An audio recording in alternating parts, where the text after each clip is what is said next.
भगवान शिव के मानने वाले हैं वो अपने अंदर एक बात उठा लेना कि मेरे शंकर भगवान तुम्हारे धन से, संपदा से, तुम्हारी सत्ता से, तुम्हारे वैभव से, तुम्हारी दौलत से कभी भी मेरा शिव प्रसन्न नहीं होता। मेरा भगवान तो तुम्हें जो निशुल्क एक लोटा जल मिला है, बेलपत्र वृक्ष पर निशुल्क मिली है और जल की धार और बेलपत्र एक चढ़ाकर आप बाबा को अपना बना सकते हो, शिव को अपना कर सकते हो। अब उसमें कोई आपका शुल्क नहीं लगा। एक लोटा पानी में आपका कोई शुल्क लगा है क्या?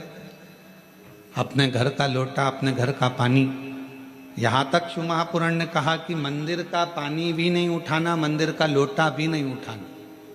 अपने घर से लेकर जाओ, अपना दर्द सुनाने के लिए, अपने मन की बात भगवान को कहने के लिए अपने साथ अपना जल लेकर जाए।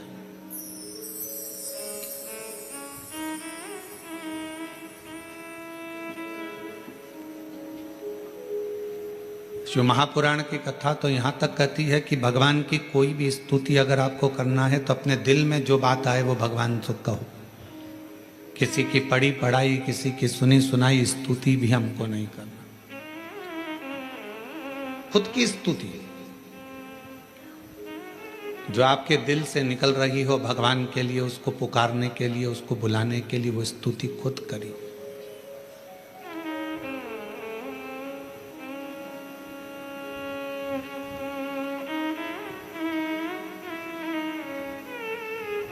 हम ये भी नहीं कहेंगे कि आप हम जैसा विधान बताएं वैसा करो, या हम जैसा आपका दिल करे आप वैसा करिए। शिव को रिझाने के लिए कड़प एक ऐसा भील वन में रहने वाला, उसके पास में कुछ भी नहीं था, केवल उसने गांव के किसी व्यक्ति को पूजन करते देख लिया था और वो भी पूजन करना प्रारंभ कर दिया। पांव से तो उसने जलाधारी के आसपास में पड़े हुए फूल पत्ती को हटाया, मुंह में भरे हुए पानी को शिवजी पर चढ़ाया, जो उसके पास में मांस आदि था उसका भोग लगा दिया।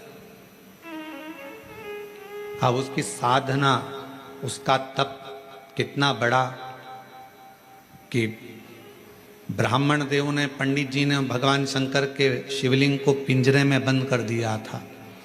पिंजरे की एक तान टूट गई, लोहे की शिवलिंग पर जाकर लग गई। शिवलिंग में से खून बहना प्रारंभ हो गया, रक्त बहना प्रारंभ हो गया। कड़प आया, उसने देखा मेरे शंकर भगवान का नेत्र लग गया, नेत्र में ये लोहे की तान लग गई, आंख फूट गई। हाथ लगाया, खून नहीं रुका, कपड़ा लगाया, रक्त नहीं रुका। तब उसने अपनी त्रिशूल से आंख निकाल ली और वही शिवजी के शिवलिंग पर लगा दी, वही। और भगवान शंकर उसी समय प्रकट हो गए। ना मैं तुझे जानता हूं, ना तू मुझे जानता है, केवल तेरी भक्ति। और इतनी विचित्र। कड़प से पूछा तुझे मांग क्या चाहिए? कड़प ने कहा बस इतना दे दीजिए कि संसार में रहने वाला कोई मनुष्य जिसको कुछ भी नहीं आता, आपका मंत्र भी नहीं आता, आपकी साधना भी नहीं आती, आपकी स्तुति भी नहीं आती, पूजन करने का तरीका भी नहीं आता, अगर वो आड़ी टेढ़ी भी पूजन करे, कैसे भी आपके मंदिर तक पहुंच जाए, बस आप जैसे मुझ पर कृपा करे हो ऐसी ही कृपा उस पर भी कर देना। ये कड़प ने नहीं।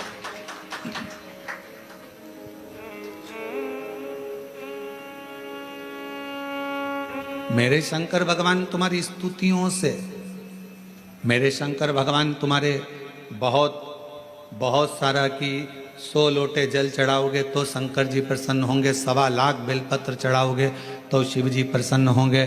भगवान शंकर के लिए कड़क व्रत करोगे, कुछ भी खाओगे पियोगे नहीं तो शंकर भगवान प्रसन्न होंगे, या अपना घर छोड़ दोगे तो शंकर भगवान प्रसन्न होंगे, या भगवान शंकर को शहद चढ़ाओगे या शंकर भगवान को रस चढ़ाओगे, ये चढ़ाओगे तो शंकर भगवान प्रसन्न होंगे। नहीं रे भाई, शंकर जी को प्रसन्न करने के लिए एक तो दिखावा मत करना, आडंबर मत करना। भगवान शंकर को प्रसन्न करने के लिए कहीं से कर्जा मत करना। भगवान शंकर को प्रसन्न करने के लिए केवल तेरा दिल, तेरा मन हृदय से बैठ जाना और मुख से ओम नमः शिवाय, ओम नमः शिवाय, श्री शिवाय नमस्तुभ्यम का उच्चारण करना। जो तेरे पास में है वो शिव को समर्पित करना। जो तुझे बोलना आता है, जो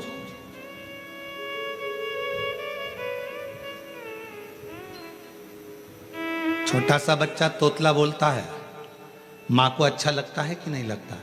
बोलो, जम के बोलो, लगता है। छोटा सा बच्चा किसी से भी अगर तोतरी भाषा में बोलेगा सबको अच्छा लगेगा।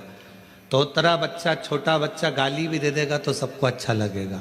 वही बच्चा बड़ा हो जाए, बड़ा होने के बाद गाली बक दे तो लड़ाई हो जाए।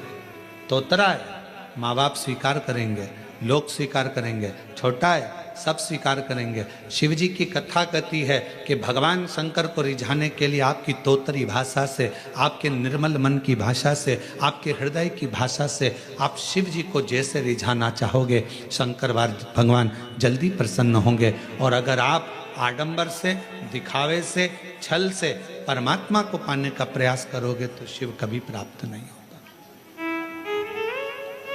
उसको पाने का तरीका ही सहजता है। निर्मल मन सो मोहि पावा, मोहि छल छिद्र कपट ना बावा। भगवान को पाने का सबसे सुंदर तरीका है कि बस हृदय से उसको पुकार।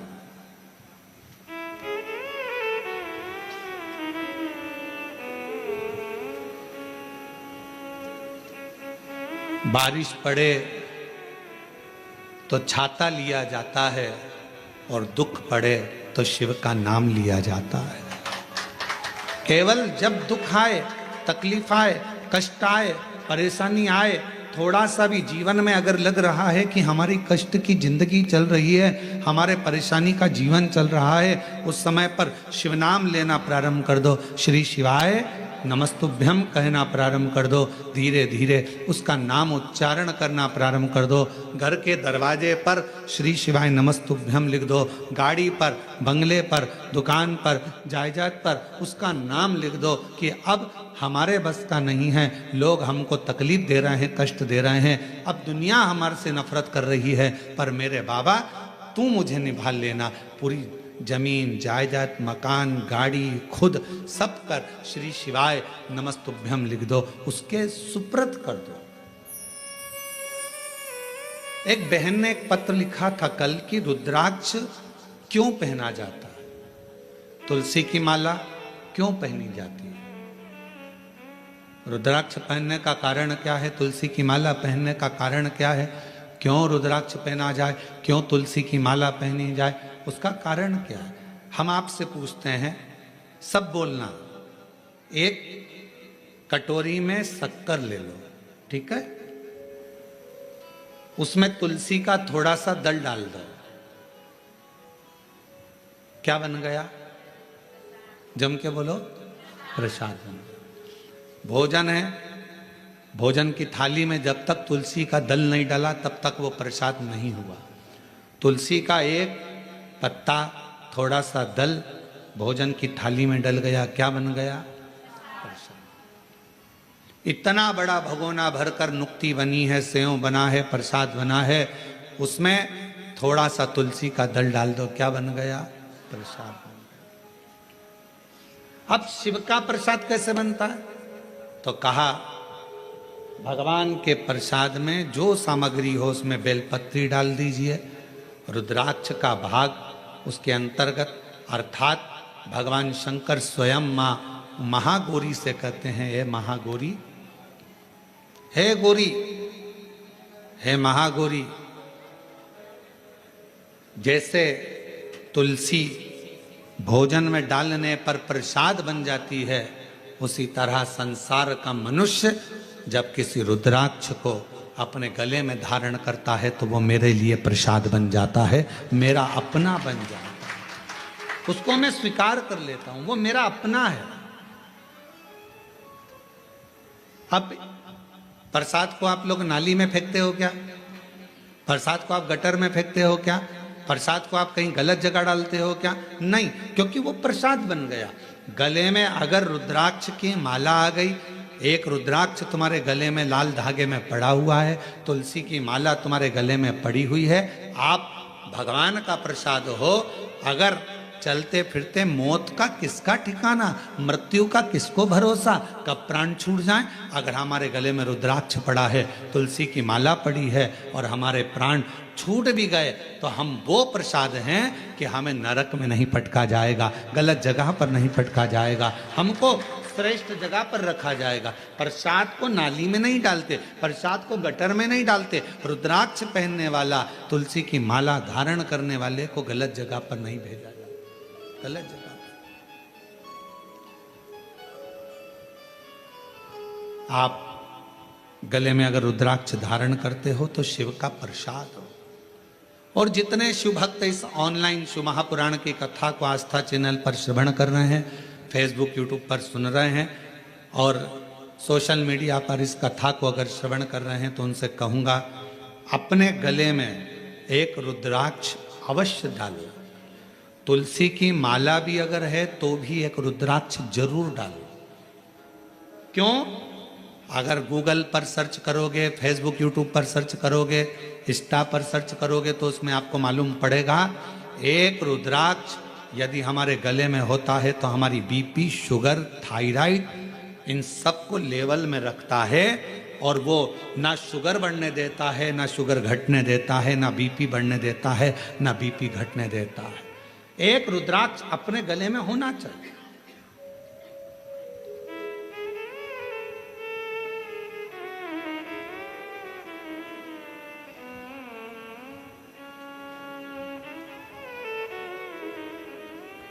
एक शिवा भगत की एक कथा आती है। मालती का एक पुत्र था शिवा, उसको लोग शिव कहते थे। क्यों? क्योंकि मालती के घर में कमाने वाला कोई नहीं था, ससुर के प्राण छूट गए थे, पति शरीर से विकलांग था और मालती मेहनत करती, परिश्रम करती। घर में एक बेटे का जन्म हुआ जिसका नाम शिव के ऊपर शिवा रखा।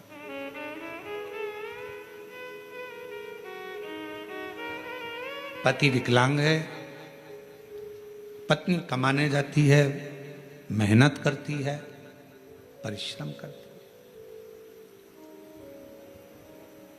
एक अगर घर में तकलीफ है, घर में कष्ट है, परेशानी है, कलिकाल का समय है, कलयुग का समय है, शास्त्र कहता है कि इस कलिकाल में धर्म पत्नी को पति के कदम से कदम मिलाकर साथ देना चाहिए, मेहनत में, परिश्रम में आगे रहना चाहिए।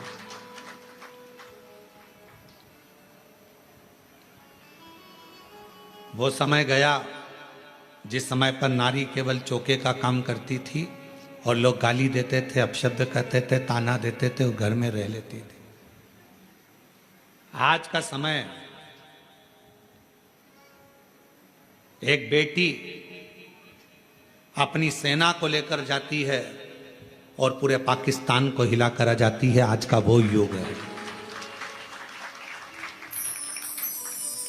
आज का वो युग है कि एक बेटी पूरे पाकिस्तान को हिलाकर आ जाती है। आज का वो युग है एक बेटी अंतरिक्ष में जाती है और अंतरिक्ष का छोर पाकर वापिस आ जाती है। आज का वो युग है एक बेटी साइंटिस्ट बनकर पूरे साइंटिस्टों को ज्ञान प्रदान करती है। आज का वो युग है, आज की बेटी collector, SP, IG, DIG, commissioner और बड़े बड़े अधिकारी और मंत्री के पद पर बैठती है। आज का वो युग है, वो गया समय, एक कलिकाल का समय, कलयुग का समय। और ये किसने दिया? कोई तुमसे पूछे कि एक स्त्री को आगे करने का अधिकार किसने दिया, तो तुम कह देना भगवान शंकर ने दिया। कहां? तारकासुर जैसा असुर सामने था, विदल उत्पल नाम के असुर सामने थे, महिषासुर सामने था। और उस महिषासुर को मारने के लिए संपूर्ण जगत के देवता, 33 कोटि देवता सामने खड़े हुए थे, पर महिषासुर नहीं मरा। आखिरी में विदल उत्पल को मारने के लिए भी मां जगत जननी जगदम्बा को आगे करा गया, और महिषासुर को मारने के लिए भी जगदम्बा को आगे करा गया। शंकर भगवान ने कितना सुंदर शब्द किया। पार्वती जी कहती हैं मैं आगे बढ़ूं, शंकर जी कहते हैं एक स्त्री पुरुष से ज्यादा बल रखती है, क्यों चिंता करती हो। एक लाइन आती है, तेरे भक्त जनों पर माता वीर पड़ी है भारी, दानव दल पर टूट पड़ो मां करके सिंह सवारी, सो सिंहों से बलशाली, अष्ट भुजाओं वाली, दुखियों के दुख लेने वाली, ओ मैया हम सब उतारे तेरी आरती। कितने सिंह,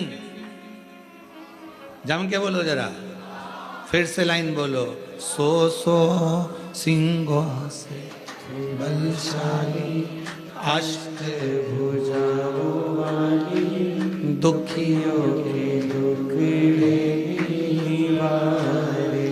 100 सिंहों से तू बलशाली है जगत जननी, 100 सिंहों से। आप जरा विचार करिएगा, किसी व्यक्ति को अगर संबोधित किया जाता है ये तो शेर है, मतलब वन ओनली एक, और बहू को सम्मानित किया जाता है 100 पे भारी है। बोलो सही है कि गलत है। एक व्यक्ति को संबोधित किया जाता है वन ओनली, शेर है, और अगर स्त्री को संबोधित किया जाता है तो कभी कभी सास भी कह देती है मेरी बहू तो 100 पे भारी। किसकी सुने, 100 पर भारी। इतनी बोलती है, इतना बोलती है कि 100 लोग बोले इतना बोलती है, इतना तेज है, इतनी तेज, पूरा मार्केट करके गाड़ी उठाए भुड़ भुड़ करके जाए, पूरा मार्केट करके 100 पर भारी। बोलो बोलो सत्य है कि गलत है। संबोधन, अब किसी व्यक्ति के लिए ये तो शेर है, शेर ओनली वन, और वो 100, पूरी 100 भारी है।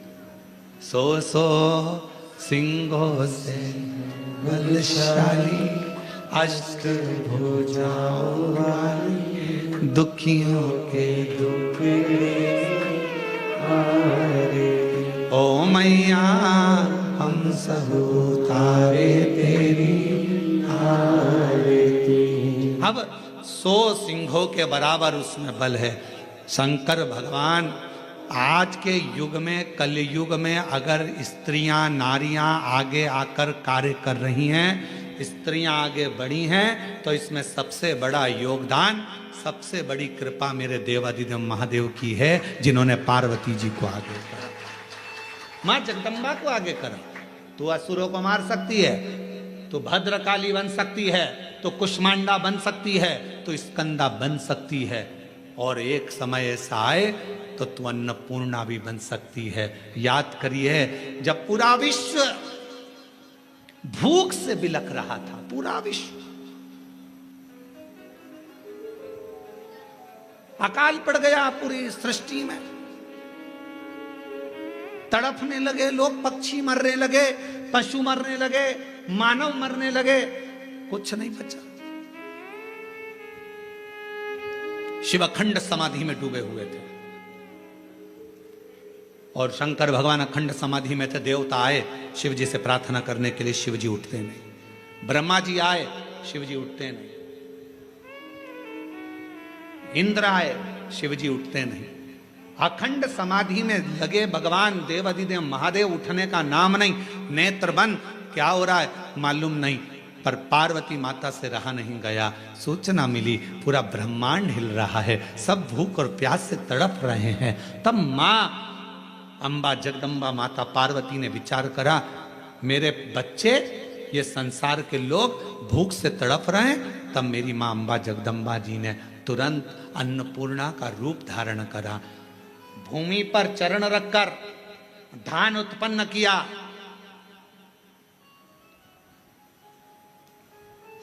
धान उत्पन्न किया और चरण रखकर धान लेकर मेरी माँ थोड़ा सा अन्न का भाग लेकर, जो मेरी अन्नपूर्णा माता ने जीवों का भरण पोषण करना प्रारंभ करा, तो माता जी को अन्नपूर्ण सदा पूर्ण शंकर प्राण वल्लभ है। भगवान शंकर की प्रिया माँ जगत जननी पार्वती जी जगत का भरण पोषण करने वाली हो गई। भगवान शिव के नेत्र खुले, शंकर भगवान के नेत्र खुलते से ही उनको भी, जब बहुत हजारों वर्ष की तप साधना कर ली तो उठते से ही कुछ भूख से भाव में आई, भोजन का भाग मांगने के लिए स्वयं अन्नपूर्णा के दरवाजे पर चले गए। स्वयं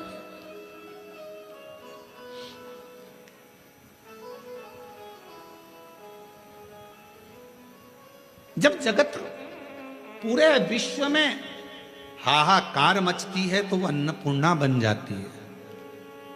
अगर नारी को अगर शक्ति दी है तो किसने दी? शिव ने।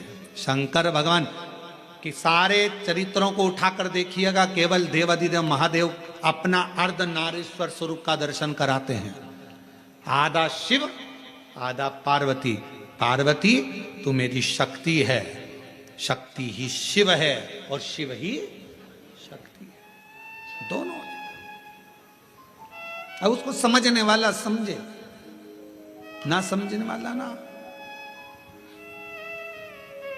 मालती बेटे का नाम शिवा रख दिया। पति पांव से विकलांग था, करता कुछ नहीं था, अकेली मेहनत करने जाती है, परिश्रम कर। अब दुनिया की रीति है, जब एक नारी पुरुष की तरह आगे बढ़कर काम करती है और आगे बढ़ने का प्रयास करती है तो दुनिया के लोग ताना देने का प्रयास करते हैं। उसका विल पावर कमजोर कैसा करा जाए, उसको तोड़ा कैसे जाए, उसको झुकाया कैसे जाए, उसको अंदर से तोड़ने का प्रयास करते हैं।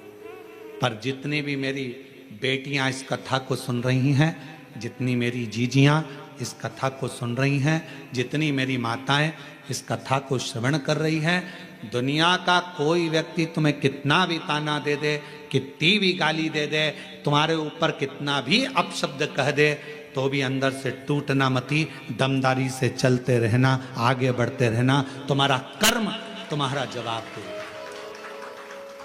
तुम्हारा कर्म तुम्हारा जवाब देगा। तुम तो बढ़ते चलो, हाथी की अलमस्तता में आगे बढ़िए, कुत्ते पीछे चिल्लाते रहेंगे। कुत्तों की वो औकात नहीं होती जो सामने आकर भोग दें, कुत्ता हमेशा पीछे ही भोगता है। तुम अपनी अलमस्ती में चलो मेरी बहनों, तुम अपनी अलमस्ती में चलिए मेरी जीजियों, अपनी लगनता, अपनी कर्मता। मैं मेहनत करूंगी, पढ़ाई करूंगी, परिश्रम करूंगी, मैं आगे बढ़ूंगी। लोग ताना देंगे, अपशब्द कहेंगे, गालियां देंगे, आपके बारे में आड़ा तिड़ा विचार रखेंगे, पर आप एक हाथी की तरह बढ़ते चले जाना, क्योंकि कुत्ता पीछे ही भौंकता है, हाथी के सामने नहीं आ पाता। कुत्ते का काम है पीछे भौंकना, वो हाथी के सामने नहीं आ पाता, क्योंकि कुत्ते को भी मालूम है कि हाथी के पांव में वजन है, सामने आऊंगा तो दुमस देगा, इसलिए कुत्ता केवल पीछे ही भौंकता है, उसकी वहीं तक सामर्थ्यता है।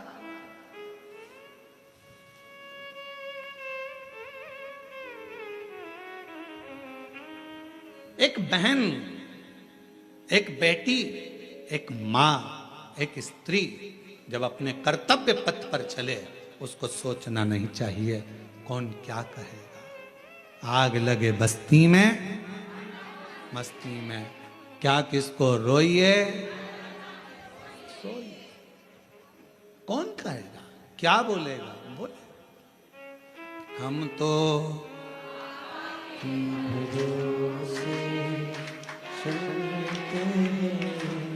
तो बाबा के घरों से चलते, ये चलते दुनिया वाले जलते डमरू वाले के भरोसे चलते काशी वाले के भरोसे अपनी मस्ती में मेरी बहनों, मेरी जीजियों, मेरी बेटियों, अपनी मस्ती में अपने कर्तव्य पथ पर आगे बढ़ो। गली गली में कुत्ता मिलेगा, क्या हाथी सबसे भिड़ता है? बोलो बोलो, जम के बोलो। गली गली में कुत्ता मिलेगा, क्या हाथी सबसे भिड़ता है? नहीं। हाथी को मालूम है ये भोगता रहेगा, अपन बढ़ते रहेंगे, फिर अगले गांव जाएंगे, फिर अगली जगह जाएंगे, फिर चिल्लाएंगे। इनका फर्ज है चिल्लाना, क्योंकि पैदा ही इसलिए हुए हैं कि इनको चिल्लाना ही है। अपना कर्म, अपना कर्तव्य, अपने को आगे बढ़कर जाना, अपना कर्तव्य, आगे बढ़ते चलो, बढ़ते चलो। शिव कथा कर रही है। मालती ने विचार करा कि घर को चलाना है, बेटे का जन्म हुआ है, बेटे का नाम शिवा रखा है। शिव कहती है माँ। धीरे धीरे बच्चा एकांत रहने लगा, समय बीता। एक दिन माँ काम में लगी रहती, बच्चे को घर में जब भरण पोषण का कुछ ना पड़ा, कुछ भी, जिस जगह पर माँ काम करती थी उसी जगह पर उस बच्चे को काम पर लगा दिया और कह दिया मेरा स्वास्थ्य ठीक नहीं, सेठ जी मैं आपकी दुकान पर, आपके घर पर कार्य करने नहीं आ सकती, अब मेरा पुत्र है। ये कथा कोई पुरानी नहीं, इसी कलयुग की है, इसी कलयुग। आपके यहां ये मेरा पुत्र आएगा। छोटा सा लड़का, 9 वर्ष की उसकी आयु, सेठ जी के घर कार्य करने जाता तो सेठ जी का गांव बहुत दूर था। वहां से आता, बेटे को भय लगता, डर लगता, क्या करे। माँ के पास आकर बोला माँ, सेठ जी कभी रात्रि को छोड़ते अकेले जंगल में आने में मुझे भय लगता है। माँ कहती क्या भय? हाथ पकड़ा बेटे का माँ ने, शंकर भगवान के शिवालय में लेकर गई। शिव जी के गले में पड़ी हुई रुद्राक्ष की माला निकाली, माला निकालकर बेटे के गले में डाल दी और कह दिया केवल तू अकेला नहीं, तेरा महादेव तेरे साथ चलेगा, हर पल हर घड़ी हर क्षण रहेगा। और मालती की कथा कहती है, भगवान शंकर का चरित्र कहता है, रात्रि के समय पर बेटा शान से धड़क बेधड़क चलकर आता था। एक समय कोई प्रेत सामने से, कोई प्रेत पेड़ पर से लटकता हुआ दिखा। इस बालक को भय ना लगा, इसने हाथ जोड़कर प्रणाम कर कर कहा तुम कौन हो? कौन हो? कहा मैं प्रेत हूं, अधोगति में मरा हुआ हूं, मेरी गति नहीं, मेरी मुक्ति नहीं। तो फिर आपका मोक्ष नहीं हुआ तो मेरे जैसे मनुष्य को आपकी वाणी क्यों सुनाई दे रही है? प्रेत का शब्द एक एक शिव भक्त के हृदय में बैठना चाहिए। इस प्रेत के शब्द को, प्रेत कहता है मैं मनुष्य जैसी वाणी नहीं बोल सकता था। प्रेत कहता है मैं आपसे बात नहीं कर सकता था क्योंकि मैं प्रेत हूं, पर आप रोज प्रतिदिन रुद्राक्ष की माला को धारण कर कर यहां से निकलते हो। आपके जाने के बाद आपके चरण की जो रज है, धूल, वो उड़ती है, पेड़ों की पत्ती पर जाती है, वो हवा में मुझे मिलती है। उसके कारणवश मुझे थोड़ा सा बल मिला है जिससे मैं बोल भी सक रहा हूं और आपसे बात भी कर सक रहा हूं। ये मुझे बल मिला है। क्या चाहते हो? क्या चाहते हो? बस एक निवेदन है, कभी मौका मिले तो इस पथ से आपसे निवेदन है कि आप इस पथ से जाना बंद ना करिएगा। जब भी मौका मिले इस पथ से जरूर जाइएगा। उस शिवा पुत्र ने कह दिया मैं जरूर जाऊंगा। निकलते रहे, निकलते रहे, निकलते रहे, निकलते रहे, निकलते रहे, उसी पथ से निकलते रहे। एक दिन वो प्रेत योनि से छूट गया देव योनि में आ गया। कानों में कुंडल धले थे, सिर पर मुकुट पहना था, गले में हार पहना था, सुंदर पीतांबर पहना हुआ था और सुंदर हाथ में एक शस्त्र लिया हुआ था। हाथ जोड़कर खड़ा हो गया, आज मैं प्रेत योनि से मुक्त होकर देव योनि में आ गया, ये आपकी कृपा है। उस शिवा पुत्र ने कहा मेरी कृपा कैसे, मैंने तो कुछ करा ही नहीं, बस आपके गले में पड़े हुए रुद्राक्ष को पहनकर आप जाते थे और आपके रज से मैं कृतार्थ होता चले गया, मेरा उद्धार होता चले गया। उस प्रेत ने जो कहा, कितनी सुंदर बात कही, अगर रुद्राक्ष पहनकर कोई संसार का मनुष्य किसी मार्ग से निकल कर जाता है तो ना जाने कितने कितने प्रेतों का और जीवों का कल्याण करते करते जाता है। सांसारिक मनुष्य की तो बात ही दूसरी है। और शंभु शरण मांगू दुख काटो दया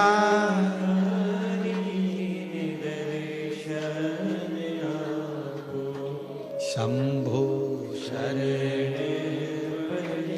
मांगू घड़ी रे दुख काटो दया करीने दर्शन। एक प्रेत की भी गति रुद्राक्ष धारण करने वाले जीव से हो जाती है। माताएं कहती हैं कि रुद्राक्ष पहनना चाहिए, क्यों नहीं। हम तुलसी की माला पहने कि रुद्राक्ष पहने, दोनों पहनो, कोई दोष तो नहीं लगेगा। कहां लिखा कि तुलसी पहनने वाले को रुद्राक्ष नहीं पहनना चाहिए, रुद्राक्ष पहनने वाले को तुलसी नहीं पहनना चाहिए। जब भगवान राम भगवान शंकर जी की आराधना करते हैं और शंकर जी भगवान राम की आराधना करते हैं तो दोनों के लिए समता है, किसी के लिए ना तुलसी से बैर ना रुद्राक्ष से बैर, दोनों धारण कर सकते। गले में एक रुद्राक्ष का मन का आपके जीवन में ना जाने कितनी व्याधियों से, कितने दुखों से तुमको निकाल देता है, कितने दुखों से। एक पत्र है, देखिए,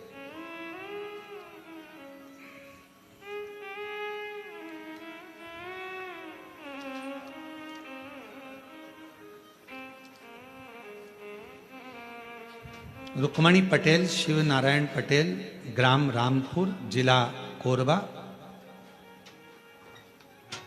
रामपुर करतला, छत्तीसगढ़ से हैं। 12 वर्ष तक मेरे यहाँ संतान का सुख नहीं हुआ। हमने मेडिकल टेस्ट कराया, टेस्ट बेबी करवाया, सब कुछ करवाया, पर संतान का सुख नहीं हुआ। तब किसी ने कहा कि सफेद आंकड़े की जड़ का प्रयोग करो और भगवान शंकर का पशुपति व्रत करो, टीवी पर कथा आती है वो सुनो। हमने सब कुछ किया, फिर बाद में जब संतान का सुख नहीं आया तो फिर वापस व्रत किया और कोकड़ी में आपकी कथा थी वो श्रवण करी। बाबा की ऐसी कृपा हुई गुरुदेव, मेरे बाबा ने 12 साल के बाद मुझे संतान दी। मैं बाबा को प्रणाम करती हूँ।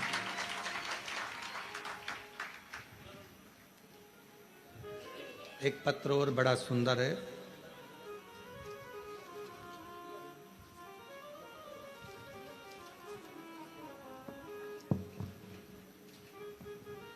एक रुद्राक्ष के जल की क्या महत्वता है इस पत्र में देखिए। मेरा नाम श्रीमती रितु डिक्सेना, ग्राम हरदी बाजार में रहती हूँ। हरदी बाजार की पुत्र वधू हूँ। बाबा, शादी के 12 वर्ष के बाद 2023 में मेरे गर्भ में मुझे तकलीफ हुई।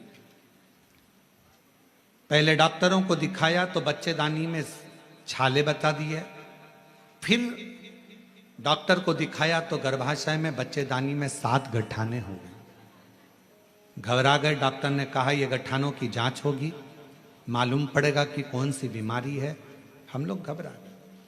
तब किसी ने कहा कि सीहोर जाकर अगर वहां का रुद्राक्ष लाया जाए, और सीहोर गए, वहां से आकर गुरुजी हमने पशुपति व्रत भी किया, रुद्राक्ष को पानी में गलाकर उसका जल पीना प्रारंभ करा।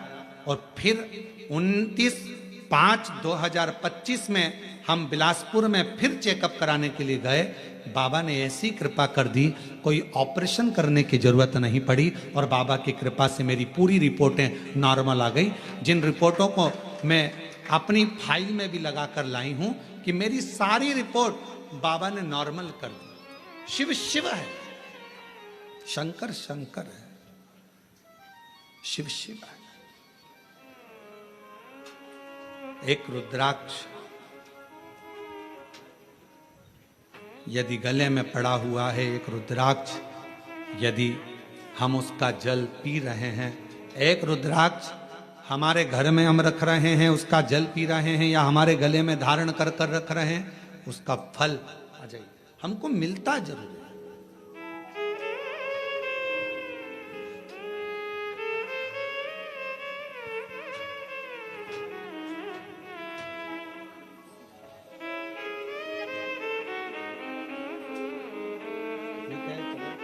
इसको हो गया था प्रॉब्लम, ठीक है, आप ही को तकलीफ हो गई थी, बच्चादानी में 7 गठाने हो गई थी और छाले पूरे बच्चादानी में हो गए थे। डॉक्टर की कृपा, भगवान शिव की करुणा और साथ में शिव की उदारता से रुद्राक्ष के जल से आज पूरी बच्चेदानी की गठाने भी गल गई, छाले भी समाप्त हो गए और शिव की कृपा। और तेरी कृपा का क्या है भरोसा, कब किस पर हो जाए, जरा सी हम पर कर दो, जरा सी हम पर कर दो।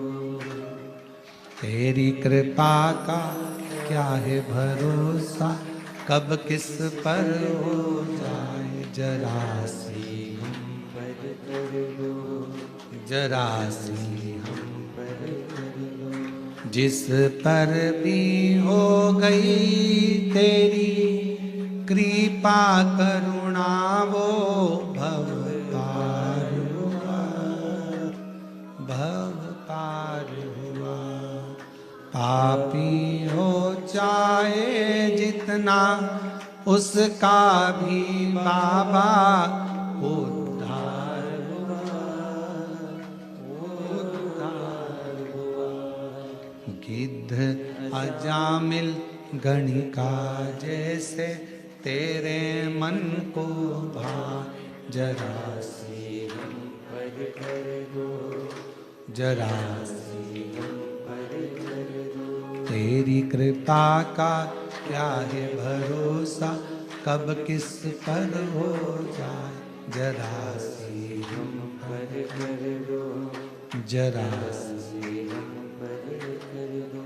शिव कृपा, शिव करुणा।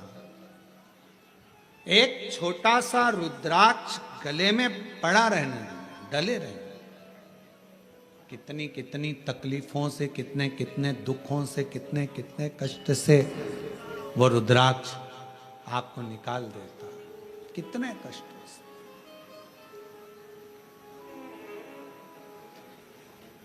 शिव महापुराण की कथा करेंगे। शंकर भगवान की भक्ति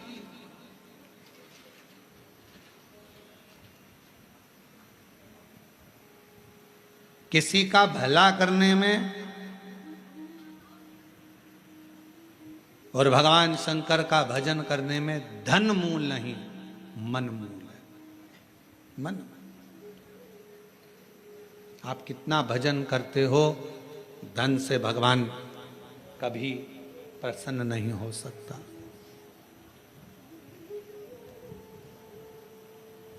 धन से भगवान कभी प्रसन्न नहीं, आडंबर से भगवान कभी प्रसन्न नहीं हो सकता। क्या था माता पार्वती जी के पास में? जिस समय मां पार्वती जी की अवस्था 6 वर्ष की हो गई और मां पार्वती जी अपना भवन छोड़कर वन में चली गई अपनी सहेलियों के साथ, एक गुफा में प्रवेश कर गई माता पार्वती जी। छोटी सी गुफा में रहकर माता पार्वती जी ने तप साधना प्रारंभ कर दी। क्या था पार्वती जी के पास में? ना मां पार्वती जी हिमालय राज की नगरी से ना पात्र लेकर गई थी, ना पूजन का कोई सामान लेकर गई थी।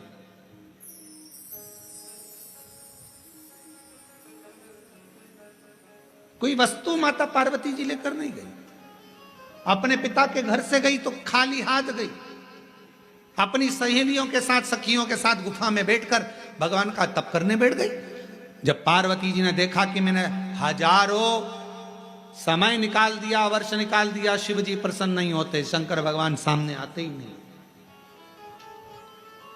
और आपको पहले भी कथा में कहा, तप से भगवान को प्रसन्न करना कोई साधु, कोई सन्यासी, कोई तपस्वी, कोई साधक, कोई उपासक तप से भगवान को प्रसन्न कर सकता है।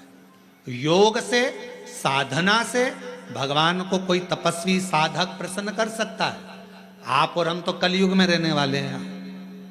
आप तप करते हो क्या? आप करते हो तो बात दूसरी, हमसे तो नहीं बन पाता।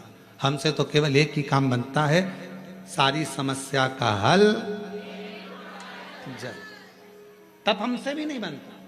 कोई हमसे कहे तुम साधना में बैठते हो, नहीं साहब, हम तो एक ही काम करते हैं। जय सुबह से लेकर शाम तक जितना समय मिलता है, श्री शिवा नमस्तु, श्री शिवाय नमस्तु।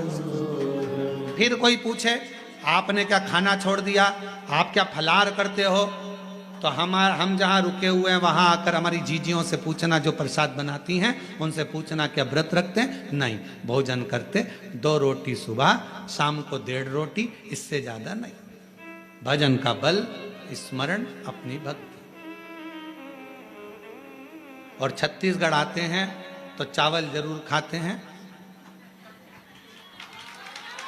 वो जरूर पाते हैं। बाकी की जगह पर अगर कथा करने जाते हैं तो अपना सुबह का 2 रोटी है, शाम की 1.5 रोटी है, चावल प्रसाद भी नहीं लेते। कोई बाजार का तुम्हारा मीठा मीठा कुछ आप पूछिएगा, जो प्रसाद बनाते हैं, कोई मीठा मीठा बाजार का नहीं, कोई चीजें नहीं, केवल साधारण भोजन, बाबा का भजन और आनंद। इससे ज्यादा क्या करना? भक्ति करो, भजन करो, स्मरण करो, कीर्तन करो, मंत्र जाप करो, श्री शिवाय नमस्तुभ्यम जपते जपो। जितना भजन कर सकते हो उतना करो, जितना मंत्र जाप कर सकते हो उतना।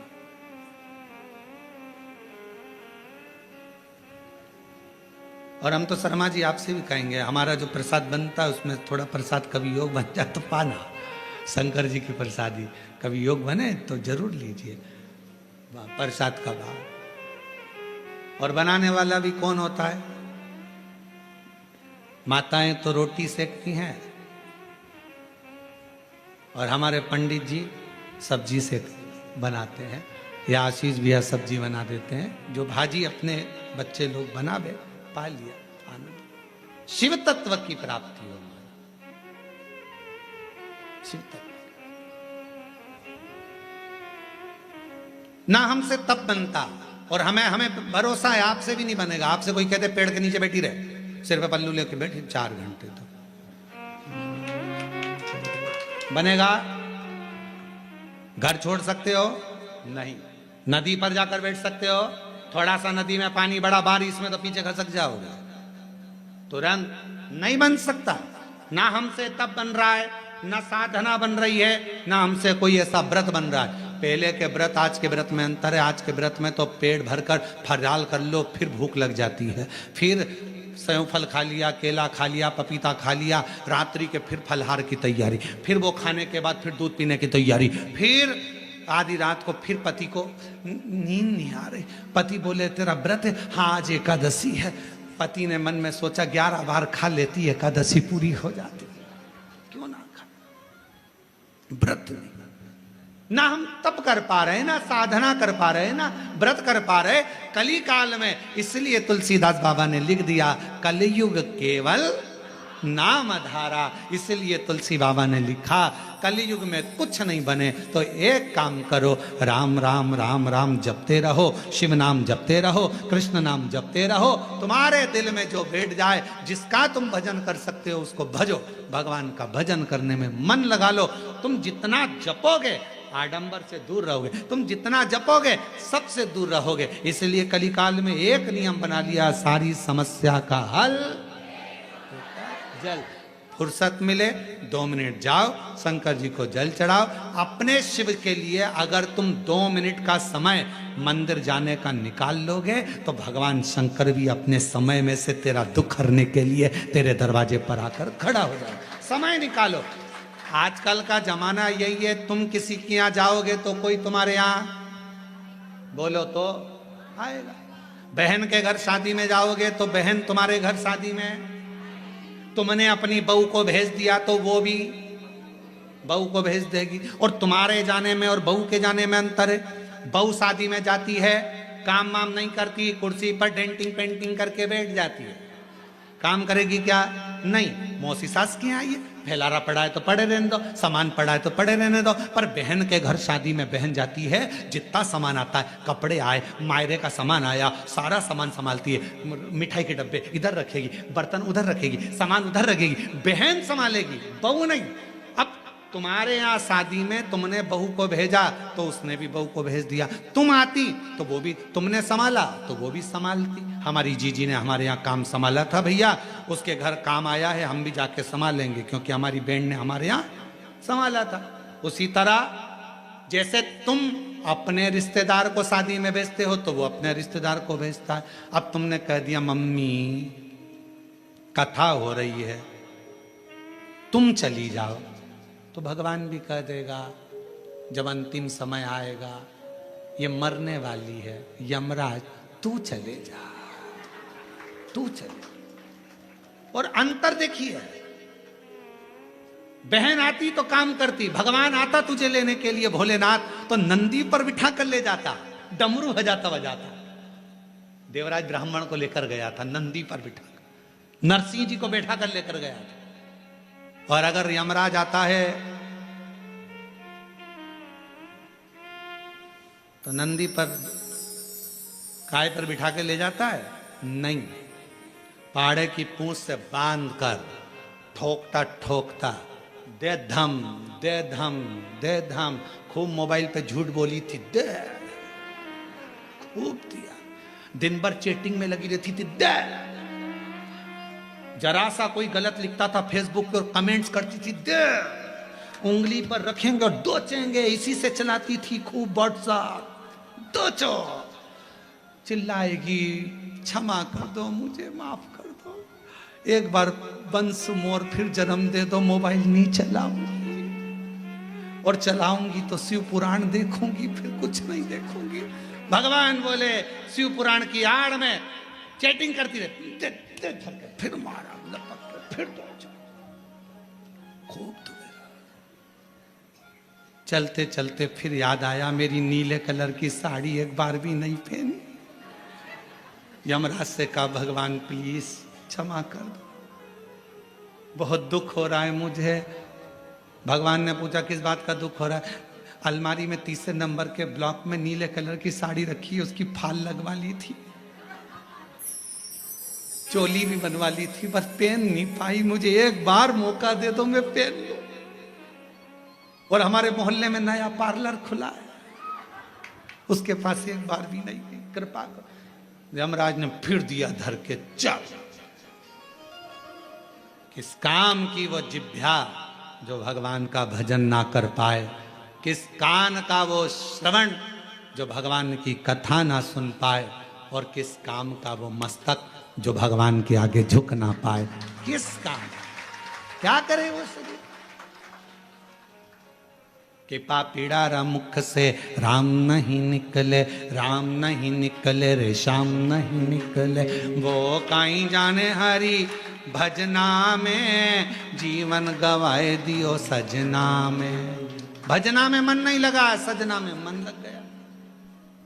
हम तो कई बार कथाओं में कह देते हैं, लोगों को बहुत बुरा लगता है कि आप जितना समय दर्पण को देती हो ना, जितना समय दर्पण को देती हो ना, जितनी देर कांच के सामने रहती हो, पेंसिल से लाइन खींचना, डब्बा भरना, फिर सुरमा लगाना, फिर डेंटिंग पेंटिंग, जितना समय दर्पण में देती हो उसका आधा समय भी अगर मेरे शंकर को दे दिया तो सुंदरता मेरा शिव देगा। आधा समय निकालकर भगवान शिव को दीजिए। और पुरुषों से निवेदन है, जितना समय फालतू की चर्चा में, व्यर्थ की बातों में, व्यर्थ के कमेंट्सों में और व्यर्थ की बातों में लगाते हो ना, उतने में से आधा समय निकाल कर मेरे शंकर के मंदिर में अपनी पत्नी को साथ लेकर एक लोटा जल चढ़ाने जा, तेरी पूरी जिंदगी संवर जाए। थोड़ा सा समय निकाल। अभी कावड़ चल रही है, पूरे भारत में कावड़िया कावड़ लेकर जा रहे हैं। जितने कावड़िया भारत की भूमि पर कावड़ लेकर जा रहे हैं, उनके चरणों को मैं नमन करता हूं। कोरबा की इस भूमि से मैं दंडवत प्रणाम करता हूं कि कावड़िया सनातन धर्म को जागृत कर रहे हैं। एक कावड़िया 50 व्यक्ति को जागृत करता है, सनातन धर्म को मजबूत करता है। मैं उनको प्रणाम करता हूं। जो नवयुग बेटा बेटी, नवयुवक बेटा बेटी, माताएं बुजुर्ग सब अपने अपने भाव से भगवान की कावड़ लेकर जा रहे हैं। और जो कावड़ियाओं की सेवा में लगे हैं, कावड़ियाओं की सेवा में जितनी बड़ी बड़ी संस्थाएं सेवा में लगी हुई है, आप कभी बाबा धाम जाकर देखो।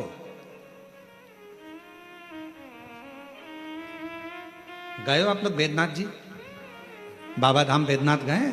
कावड़ भर के आए हो पहले कभी? आप लोगों ने देखा होगा बाबा बैद्यनाथ जी के यहाँ सुल्तानगंज से कावड़ भरकर बाबा की जो कावड़ बैद्यनाथ जी पर जाती है, बाबा धाम जाती है बैद्यनाथ जी के यहाँ, पूरे रास्ते में लोग बड़े बड़े लंगर, बड़े बड़े टेंट दूसरी दूसरी जगह से आकर खूब शहर के वासी, पूरी बिहार के लोग, पूरा उत्तर प्रदेश का लोग, वहां पर पूरा झारखंड का लोग पूरी तैयारी रखते हैं और बड़े बड़े कैंप लगाकर सबकी सेवा करते हैं। उनको धन्यवाद देता हूं, उनको प्रणाम करता हूं। साधुता। आप जाओ हरिद्वार, आप जाओ उत्तर प्रदेश, काशी, बड़े बड़े संस्थाएं, बड़े बड़े सेवादार, बड़े बड़े अपने आनंद में। आप सीहोर जाकर देखिए, सीहोर में भी बहुत संस्थाओं ने अपनी अपनी सेवाओं के क्रम चालू रखे हैं। करा रहे लोगों का मुख झूठा, किसी को पानी पिलाना, किसी को चाय पिलाना, किसी को नाश्ता कराना, अपने आनंद के साथ कर रहे हैं, भगवान की भक्ति के साथ। देखो, और कुछ लोग संसार में ऐसे भी पैदा हुए हैं जो कावड़ भरने के लिए जा रहे हैं। तो क्यों जा रहे हैं? क्यों टाइम बर्बाद कर रहे हो? क्यों कर रहे हो? क्यों लंगर चला रहे हो? क्यों भंडारा कर रहे हो? उसमें भी तकलीफ उनको हो रही। क्यों? क्योंकि ये सनातन धर्म को कभी मजबूत होता नहीं देख सकते। कभी इन्होंने जिंदगी भर केवल एक ही कसम खाई है कि हम सनातन को नीचे ले जाएंगे, ऊंचा नहीं। सनातन को ऊंचा ले जाने का प्रयास करो। इस भारत की भूमि को फिर विश्व गुरु बनाने का प्रयास करो।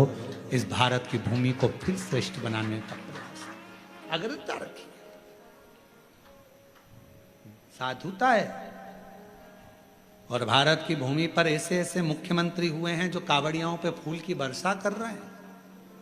साधुता है इनको, बहुत बहुत साधुता। शिव तत्व को पहचान। भगवान को पाने के लिए धन की जरूरत नहीं, मन की जरूरत है, संपदा की जरूरत नहीं है। आपका मन जितना प्रबल होगा, शिव उतना ही जल्दी। मेरे शंकर भगवान को राजी करने के लिए मां जगत जननी जगदम्बा एक गुफा के अंदर प्रवेश कर गई। माता के पास में कुछ भी नहीं, पिता के पास से कुछ भी लेकर नहीं, कुछ भी नहीं, कोई वस्तु नहीं, कोई सामग्री नहीं, खा लिया। संसार की रीत है, मुट्ठी बांधे आया जग में। बोलते जाओ, आप लोगों को मालूम होगा। मुट्ठी बांधे आया जग में, लोग कहते हैं हाथ पसारे जाएगा। क्या तू लेकर आया जग में, क्या तू लेकर जाएगा? परशु महापुराण की कथा कहती है, मुट्ठी बांधे आया जग में, हाथ पसारे जाएगा, पर क्या लेकर आया इसका तो नहीं मालूम। पर इतना जरूर है, जो पुण्य तूने करा, जो सत्कर्म तूने करा, जो तूने भूखे को भोजन, प्यासे को पानी पिलाया, वो तेरे साथ जरूर जाएगा। तेरा सत्कर्म तेरे साथ जरूर जाएगा। तेरा सत्कर्म बंद है, बंद है दोनों। तेरा सत्कर्म तेरे साथ जाएगा, तो अच्छा कर्म कर। और जितने अच्छे कर्म से, जितने अच्छे कर्म के अनुसार, जितने कर्म के अनुकूल तू अच्छा कर्म करेगा, उसके अनुकूल तेरे को फल जरूर मिलेगा। फिर निवेदन, मत बुरे कर्म कर बंदे, वरना पछताएगा। भगवान की आंखों से तू बच नहीं पाएगा, तू बच नहीं पाएगा। अरे ओ अज्ञानी मत कर नादानी, अरे ओ अज्ञानी मत कर नादानी। तेरे कर्म का फल भी तू ही पाएगा, जैसा किया तूने तेरे आगे आएगा। मत बुरे कर्म कर बंदे, वरना पछताएगा।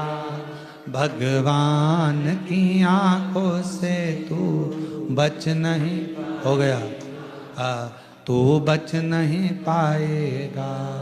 अरे ओ अज्ञानी मत करना, अपने कर्म का दंड अपने को भोगना। पर दुनिया को अपना कर्म दिखता कहाँ है?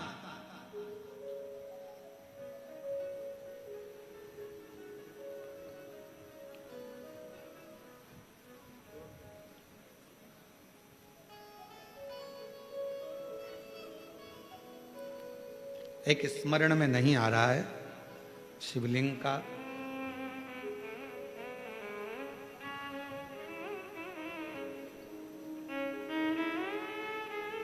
ओमकारेश्वर में कौन कौन गया है? ओमकारेश्वर गए हो आप लोग? ओमकारेश्वर की, फिर बंद हो गए। ओमकारेश्वर की जब आप परिक्रमा करेंगे और ओमकारेश्वर की परिक्रमा करते समय जब आप ऊपर पहाड़ी की ओर बढ़ेंगे, ओमकारनाथ जी की पहाड़ी की ओर बढ़ेंगे,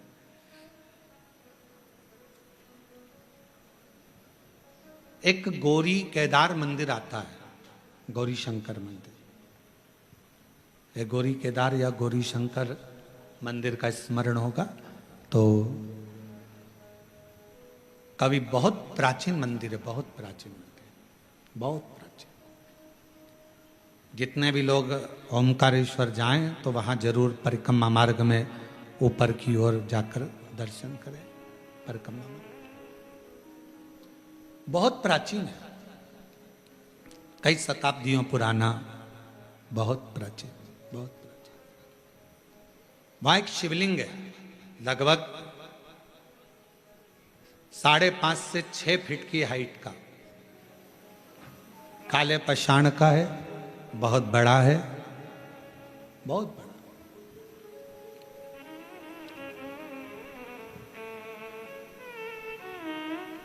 जब मुगलों का राज्य हुआ,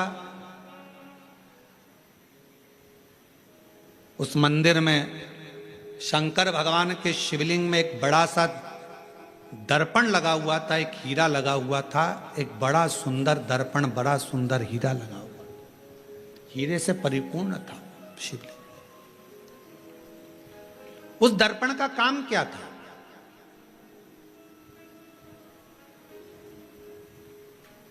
उस दर्पण का क्या काम था? उस दर्पण का केवल एक काम था, उस हीरे का एक काम था, जो उसके सामने आता था उसका पुराना जन्म और आने वाला जन्म वो दर्पण, वो हीरा बता देता था कि अगले जन्म में क्या था, इसने क्या कर्म करा था, और इस जन्म में भोगने के बाद जो अगला जन्म पाएगा उसमें क्या करेगा। वो दर्पण जो शंकर भगवान के शिवलिंग पर जो हीरा लगा हुआ था वो बता देता था। अब उस समय पर जिन मुगलों का राज्य था वो उस मंदिर में गए और उस मंदिर में जाकर उन्होंने जैसे ही उस राजा को मालूम पड़ा, नवाब को मालूम पड़ा, उसने कहा जरा जाकर देखता हूं, देखूं जरा।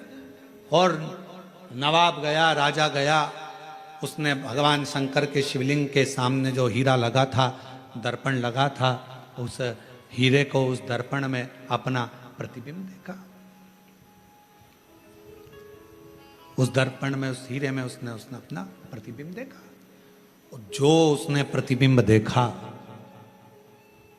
प्रतिबिंब देखते ही उसने देखा मेरा पूर्व का जन्म इतना बुरा था और आने वाला जन्म मेरा उससे भी ज्यादा बुरा होगा। गुस्सा आ गया उसको, पूरा मंदिर तहस नहस करवा दिया, आसपास का पूरा मंदिर तोड़वा दिया, हीरा जड़त दर्पण हीरा सब जो लगा था सब तोड़ तोड़ा कर लेके चला गया। सब टूट गया, सब नष्ट कर दिया। शिव महापुराण की कथा कर रही है, भगवान शंकर का चरित्र कर रहा है, शिव तत्व कह रहा है।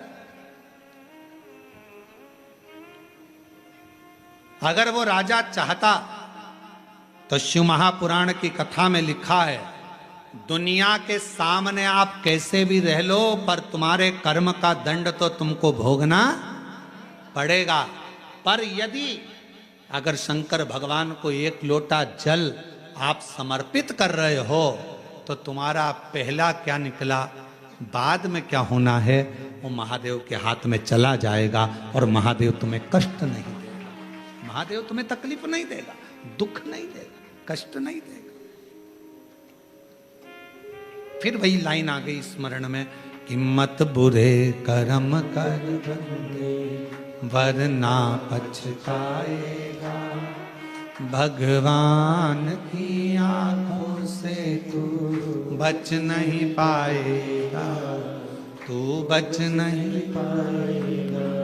अरे ओ अज्ञानी मत कर नादानी, अरे ओ अज्ञानी मत कर नादानी, तेरे कर्म का फल भी तू ही पाएगा, जैसा किया तूने तेरे आगे आएगा। मत बुरे कर्म कर बंदे वरना पछताएगा, भगवान की आंखों से तू बच नहीं पाएगा, तो बच नहीं पाएगा। शिव महापुराण की कथा कर रही है, भगवान शंकर का चरित्र कर रहा है। कोई दिखावा, कोई धन, कोई दौलत पार्वती जी लेकर नहीं गई। तप करने के लिए मां पार्वती जी बैठी, तब से शिव प्रकट नहीं हुए। साधना करने पार्वती जी बैठी, प्रकट नहीं हुए। सारा व्रत, सारा उपास, सारी साधना, सारा तप पार्वती जी ने कर लिया, शिव प्रकट नहीं हुए। तब सखी ने कहा, तब सखी बोली, सहेली ने कहा, पार्वती मैंने सुना है शंकर भगवान एक लोटे जल से प्रसन्न हो जाते हैं। मैंने सुना है शिवजी एक बूंद जल चढ़ जाए शिव प्रसन्न हो जाते हैं। थोड़ा सा जल चढ़ा, शंकर कृपा करें। और फिर निवेदन करूं सभी श्रोताओं से, सावन के महीने में कथा सुनने वाले सभी श्रोता भाई बहनों से फिर निवेदन करूं, भगवान शंकर की कथा, शिव महापुराण की चरित्र कथा वर्णन कर रही है। कुछ ना बने तो शंकर के मंदिर में केवल कुछ भी ना हो तो केवल घर से एक लोटा जल भरकर जाना, शिव के मंदिर में प्रारंभ कर दो। मेरा देव अधिदेव महादेव करुणा करना प्रारंभ कर देगा, शंकर करुणा करना प्रारंभ कर देगा। जल चल, सारी समस्या का हल हर हर बोल बम का नारा है, सारी समस्या का हल श्री शिवाय